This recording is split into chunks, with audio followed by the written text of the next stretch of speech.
Hi there everyone, it's been a couple of weeks since I did a video. There's quite a bit to show you in this one, so I'll try and get through it as quick as I can, but I want to try and show you everything. I put all the chilli plants up, all the hot chilies, bell peppers, into the 1.5 litre pots there.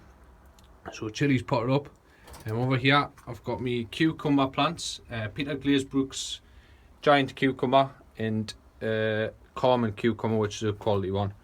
Sunflowers there, and also what I've got here is my giant tomatoes. I've got a 4 pound 6.2 ounce tomato from a tomato plant there, so that's from the genetics. Peter Glazebrook's 5.45, and I've got about 10 gigantomos in there.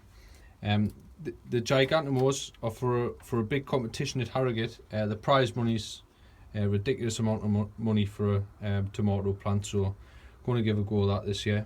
I have had an issue because the temperatures have been so high at the moment that the tips have been curling on some of the tomatoes, some of the young seedlings there. I maybe left them in this too much of direct sunlight. The temperatures in the greenhouse have been getting up above and beyond 40 degrees Celsius, so it's causing some issues, but I might have a bit of a problem later on with it. But at the moment, just a bit slight scorching on the tips, so we'll see. It's quite late in the evening, so that they're starting to turn away to the light, so it's not an issue. But with the giant tomatoes, I'm going to have a go at growing some hydroponic tomatoes down on the allotment. Something new. I haven't seen anyone on the internet give this a go, running a solar powered hydroponic setup on an allotment. It's a new one to me. I haven't come across it on the internet, but if anyone has, point us in the direction, because I could do with some tips. I'm just sort of winging it at the moment. Basically what I'm going to be doing is setting up a deep water culture setup, so DWC, and I'm going to use the air pots instead of mesh pots. See what the difference is with them. I'm quite confident that I'm going to get a good couple of onions out of the air pots. The root system you get in an air pot normally is very good, so hydroponically it's got to be a good one. But what I'm going to do is put a bubbler. This air pot here is just for example. I'm going to actually use a smaller one, which can fit in a 2-gallon bucket. So I'm going to set it up in the bucket. This bubbler has got 2 outputs on it, so I've got enough to run 2 outputs. The only issue I've had is it's a 240 volt pump, so I've had to buy an inverter to convert the power from DC into AC. So we'll see what happens there. I'll just show you quickly what I'm going to be doing, and then I'll get on with the garden tour. But that's the basic setup. So a couple of hydroponic onions, hydroponic tomatoes there. So I'll show you that as I'm constructing and what have you. Onto the tomatoes, doing really well. Grown a couple of foot since the last time I was down and showed you what was happening. But the reservoir ones seem to be doing better than the ones without the reservoir, so it's all good. I've started giving them a feed every few days with tomato feed, so they're picking up, doing really well. Can't really complain. I'll just quickly pan round. What I've got here is some lettuce, which I'm doing a trial with for a new product, and I'll show you that over the next couple of weeks. Very good compost tea. So I'll take you outside and I'll give you a look around. We'll have a walk down the bottom. I still haven't managed to get the supports on for the branch leeks, but it's my next job to do on my list tomorrow. But as you can see, they're sitting at about 7 inches around, a good 12 inches to the button. So they're doing really well, really well. Considering I've sort of neglected them, they're doing well. So sports going on them tomorrow. Fingers crossed they get a couple for sure. So that's a branch leek set. Now on to the Dahlias. I've now got all of my dahlias planted out, and they're all caned up. I've got 180 plants on my plot, doing really well. They've started getting the feet in the ground now, and all caned up. So I've got over 450 canes in on my plot. Looks like a old bunker type system on a beach down in wartime, but it looks good when people are passing, and does the trick. So the dahlias settled in nicely, watering systems in there. I have had some issues with the watering system actually. My allotment's on a slight slope, so slope from the top there all the way down. So my drip irrigation's underneath that, and it's only getting back up to about there. So the top end wasn't getting watered, but I've now put a hose down one side and then down the other, and then linked them up with the top end there. So it seems to be working now, so fingers crossed it keeps working, doesn't block up. I still haven't managed to set the pump up yet, but for feeding, but that's on my list for tomorrow. Over to the onion tunnel. I have had a couple. This one here, which was double centered, and also this one here, double centered. They've actually thrown a seed head up. No good. I'm just leaving them to see what happens with them. There's no point in pulling them out now because I've got nothing else to put in them, but I'll just leave them, see what happens with them. Hopefully none of the other ones run to seed or double center, but you never know. This one here, the monster, really big plant, high. It's sitting at 14.5 inches around now. Maybe it's 15 inches. It's grown rapidly since I started up in the water.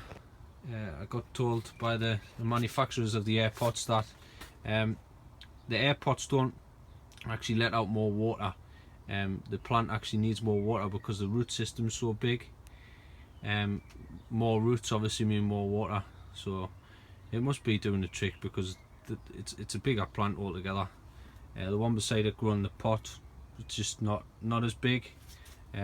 So one's in the air pots. Air pots seem to be looking the way forward for next year. They're doing really well. Onto the David Metcalf onions. I was really worried about them, and I was really tempted to pull them out.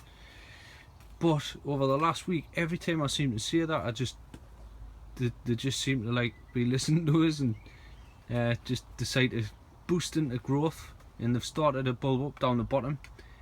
So I'm tempted to just leave them.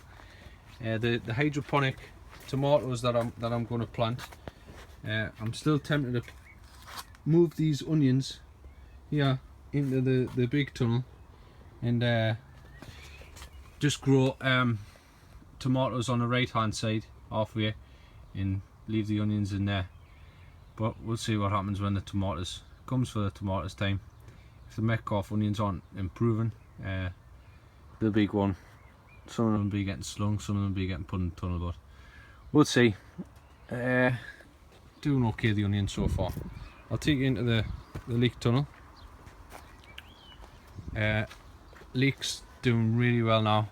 I have had some issues with tipping. If you've been watching my videos for the last couple of weeks, the tips are starting to die back, but the new growth looks fine.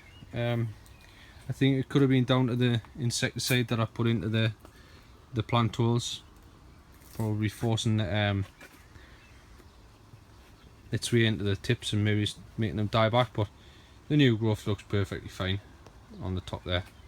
The Yorkshire Giants, they're currently sitting at 12 inches around, 12.5 inches around. Really big, bulky leek on there, so I can't really complain. So that's a Yorkshire Giant. Cumbrians sitting at 8.5 inches around, looking really good. And the Betty Blacks there, they're sitting at about 10 inches around now, doing really well. The springtails that were on the trench, little bed. So that's the one there. Seeming to be causing no problems whatsoever to the leeks. So I have been told that springtails are a natural predator for thrip, so maybe it's keeping the thrip down. But leeks doing really well. Really happy with them at the moment. Onto the general veg. Elephant garlic. Some of the elephant garlic, well, all the elephant garlic produces what's called a scape. Here's the one on here there. So this here, it's called a scape. I actually snap them off, and if you let it grow a little bit longer, they're actually edible. People eat them, but if you take them off, the bulb can grow 20% bigger. So I'm looking for a big bulb on the elephant garlic, so they're getting snapped off. So the elephant garlic's doing really well. Be due to harvest in the next couple of weeks. Parsnip doing good as expected. Just leaving them alone this year. Carrots, long rooted carrots. They seem to be struggling a little bit. Can't really see it through the net, but they seem to be struggling a little bit in comparison to the stump root carrots, which is these ones here. It's quite difficult to see it through the net in there, but the top growth's about 5 inches long, whereas the long rooted stuff's only 3 to 4 inches. So I don't know. See what happens when we come to pull them out. Some more dahlias in there, picking up nicely, and sweet corn in there. A couple of courgettes in the leeks. A couple of people in my last video asked why you got the brassicas in the tubes, the water tubes. Well, we get bothered with wood pigeons down here, and if I put the seedlings as I plant them out in May into these tubes, the wood pigeons are sort of camouflaged from the wood pigeons, so they tend not to touch them until they get established. But I've had no problems with wood pigeons this year, which is a good thing. So that's them. Potatoes, it's like a forest, doing really well. Just keeping on top of the watering because they're in the pots there.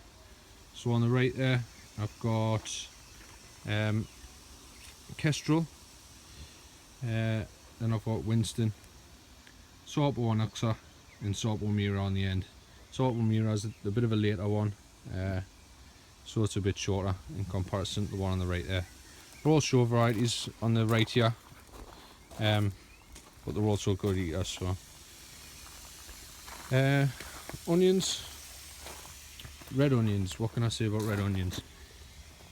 They're an absolute nightmare to grow. I've tried growing them from seed, went to seed, from overwintering sets, went to seed, and then this year planted them in spring, give them one more chance, and it's going to seed. So I'll not be getting grown again next year. They're cheap enough to buy, and other things are more important to be grown in my garden, so they're going to get a miss next year. Tough ball onions, they're a show one. Don't know if I'll show them, but they're also a good eater. They're doing really well. In a couple of stock leeks there. So that's just about it. The gladioli are all up now, just keeping on top of the watering. It's looking a bit dry at the moment because we've had temperatures about 26, 27 in Newcastle, so just keep on top of the watering and some feed in there, some high nitrogen feed in there. But that's it for the moment. Plenty of watering, just keeping on top of everything. Thanks for watching.